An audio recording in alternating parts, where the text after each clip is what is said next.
Hello बच्चा, क्या हालचाल है आप सभी के। आपको पता है कि राजस्थान में जो कृषि पर्यवेक्षक है उसके 1100 पदों पर भर्ती आ चुकी है। तो हम उसी के रिगार्डिंग बात करने वाले हैं कि जो अपना सिलेबस रहेगा वो इसमें क्या रहने वाला है और किस सब्जेक्ट से कितने मार्क्स का आपके पेपर में आने वाला है। ये सब हम आज वाली वीडियो में क्लियर कर रहे होंगे। मतलब इस वैकेंसी से संबंधित जितनी भी जानकारी है वो आपको इस वीडियो में मिल रही होगी। ठीक है भाई, तो बिना वक्त गवाए वीडियो स्टार्ट करते हैं। चलिए, लिखा हुआ है यहाँ पर कि जो अपने 1100 पद हैं कृषि पर्यवेक्षक के, उसमें गैर अनुसूचित क्षेत्र में 944 और अनुसूचित क्षेत्र में 156, यानी कुल पद अपने यहाँ पर 1100 आपको नजर आ रहे हैं कि जो कुल पद हैं वो कितने हैं भैया, 1100 पद हो जाते हैं। ठीक है, हाँ।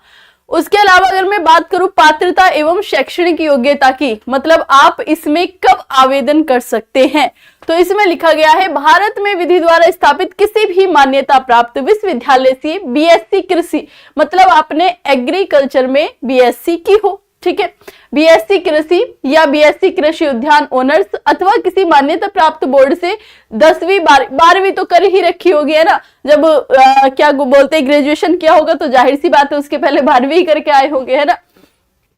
योजना के अधीन कृषि के साथ सीनियर उच्च माध्यमिक या पुरानी योजना के अधीन कृषि के साथ उच्च माध्यमिक, कुछ इस तरह का आपने कर रखा। मतलब 12वीं में आपके पास कृषि रही हो, एग्रीकल्चर आपका सब्जेक्ट रहा हो, ग्रेजुएशन में भी एग्रीकल्चर आपके पास रहा हो।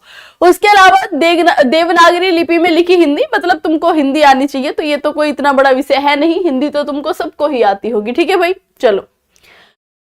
उसके बाद अगर आयु की बात करूं तो जो आयु है आपकी वो 1/1/2027 को 18 वर्ष आयु प्राप्त कर चुका हो। मतलब ऐसे समझो कि यहाँ पर जो लिखा गया है कि अंतिम तिथि के पश्चात आने वाली आगामी जनवरी के प्रथम दिनांक से आयु की गणना के प्रावधान अनुसार आवेदक दिनांक 1/1/2027 को 18 वर्ष की आयु प्राप्त कर चुका हो तथा 40 पदों की भर्ती के लिए तथा 40 वर्ष का नहीं हुआ हो। मतलब आपकी जो मिनिमम एज है वो आपकी 18 साल रखी गई है और जो मैक्सिमम एज है वो आपकी 40 वर्ष रखी गई है। साथ ही आपको 3 वर्ष का रिलैक्सेशन दिया गया है। ठीक है, लिखा गया है कि भर्ती यदि कोई आवेदक उस वर्ष की भर्ती में आयु की दृष्टि से पात्र था और उसे आयु की दृष्टि से पात्र माना जाएगा, किंतु यह छूट 3 वर्ष से अधिक नहीं दी जाएगी। मतलब जो आपको छूट है वो 3 साल से ज्यादा नहीं दी जाएगी। 3 साल का आपको यहाँ पर एज रिलैक्सेशन दिया जा रहा है। उसके अलावा यहाँ पर जो आपको एज रिलैक्सेशन अन्य को मिलता है, जैसे जो अपने राजस्थान के मूल निवासी है उसमें जो पिछड़ा वर्ग के हैं, पिछड़ा वर्ग, अनुसूचित जाति, जनजाति, उनको 5 वर्ष की छूट यहाँ पर मिल रही है। उसके अलावा सामान्य वर्ग को, जो राजस्थान के मूल निवासी है के मामले में 5 वर्ष की नहीं, सामान्य वर्ग की महिलाओं को यहाँ पर 5 वर्ष की छूट दी जा रही है। ठीक है भाई, मतलब तुम 45 की हो भर सकती हो, ओबीसी वाले 45 के हैं भर सकते हैं। अनुसूचित जाति, जनजाति एवं पिछड़ा वर्ग, तो इनको यहाँ पर 10 वर्ष की छूट दी जा रही है। मतलब जो SC ST से बिलोंग करते हैं वो यहाँ पर 40 तो था ही, 50 वर्ष तक आवेदन कर पाएंगे। ठीक है भाई। उसके बाद में दिया गया है परीक्षा आयोजन। तो बोर्ड द्वारा एक से अधिक चरणों में किसी भर्ती परीक्षा का आयोजन किया जाएगा। तो उसमें सामान्यीकरण, नॉर्मलाइजेशन, मतलब इसमें नॉर्मलाइजेशन की प्रक्रिया होगी। और लिखा गया है 18/4/2026 को ऑफलाइन आधारित परीक्षा होगी। जो आपकी परीक्षा है वो अप्रैल में करा ली जाएगी। ठीक है भैया। उसके बाद देख लो कि तुम्हारा पाठ्यक्रम क्या रहने वाला है। ठीक है, अगर पाठ्यक्रम की बात करूं तो जो आपका सामान्य हिंदी है, कौन सी हिंदी, सामान्य हिंदी, है ना। 15 प्रश्न आएंगे और 45 नंबर के होंगे। ठीक है, 15 प्रश्न आएंगे और 45 नंबर के होंगे। मतलब जो आपका एक प्रश्न है वो 3 नंबर का हो गया। राजस्थान का सामान्य ज्ञान, इतिहास एवं संस्कृति के 25 क्वेश्चन आएंगे, 75 नंबर के होंगे। ठीक है, मतलब एक क्वेश्चन 3 नंबर का। उसके अलावा सस्य विज्ञान के 20 क्वेश्चन आएंगे और ये अपने 60 के होंगे। उद्यानिकी के 20 क्वेश्चन आएंगे, पशुपालन के 20 क्वेश्चन आएंगे। कुल मिलाकर आपके 100 क्वेश्चन आएंगे जो आपके 300 मार्क्स के हो जाते हैं। ठीक है भाई।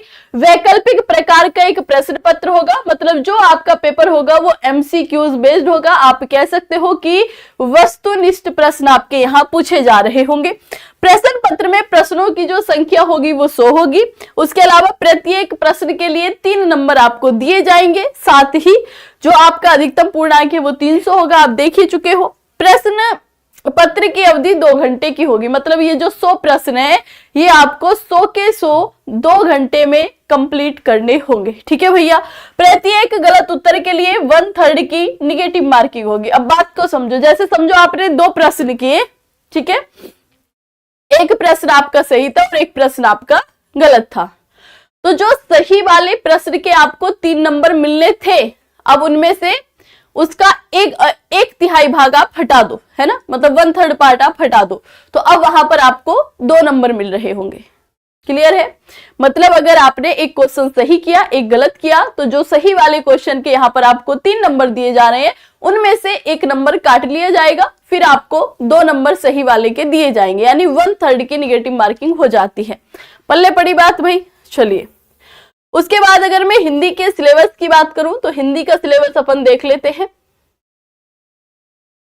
हाँ, सामान्य हिंदी इसमें आती है और दिए गए शब्दों की संधि एवं शब्दों का संधि विच्छेद, मतलब इसमें जो अपना हिंदी का सिलेबस रहने वाला है वो संधि और संधि विच्छेद।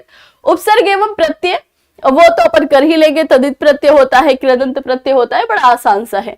समस्त पद की रचना करना, सामासिक पद, जो अपने सामासिक पद होते हैं ना, जैसे चक्रपाणी, भरपेट, बेइंतहा, बेदर्द, बेवफा, है ना, वो वाले सारे शब्द युग्मों का अर्थभेद, वो जो होते हैं अपने समश्रुति भिन्नार्थक शब्द, उनको बोला जा रहा है। पर्यायवाची शब्द, विलोम शब्द, शब्द शुद्धि, दिए गए अशुद्ध शब्दों को शुद्ध लिखना, मतलब आपको वहां पर गलत लिख कर देगा, आपसे पूछेगा बताओ इसकी कौन सी वर्तनी शुद्ध हो जाती है, या फिर 4 ऑप्शन देके उनमें से पूछ लेता है कौन सी वर्तनी शुद्ध है और कौन सी अशुद्ध है। उसके अलावा वाक्य शुद्धि, तो यहाँ पर ये गलतियां करेगा, वर्तनी संबंधी, क्रम संबंधी, पदक्रम संबंधी, है ना, अनावश्यक वर्तनी का प्रयोग कर देता है, फिर हमसे पूछता है। वाक्यांश के लिए एक उपयुक्त शब्द, तो पूरा वाक्य दिया जाएगा, फिर आपसे पूछा जाएगा कि इसके लिए एक शब्द क्या होगा।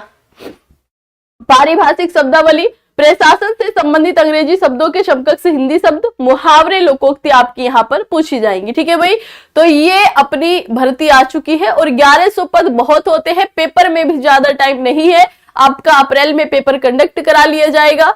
और आपको एक बात बता दूं कि जो भी बच्चे इसकी तैयारी, मतलब इसका फॉर्म भरने वाले हैं, अपनी क्लास चलती है 12-15 पर और बिल्कुल फ्री ऑफ कॉस्ट यूट्यूब पर चल रही है। बहुत अच्छे मतलब एक लेवल होता है ना, तगड़े लेवल के क्वेश्चन, वो क्वेश्चन आपको 12-15 वाली क्लास में कराए जाते हैं, तो आप सभी टाइम से उस क्लास में आ जाइएगा। उम्मीद है ये वीडियो आपको अच्छी लगी होगी। मिलते हैं आपसे नेक्स्ट वीडियो में, तब तक के लिए सभी को प्रणाम, राधे राधे, जय हिंद। अच्छे से ख्याल रखिएगा और पढ़ाई करते रहिएगा। राधे राधे।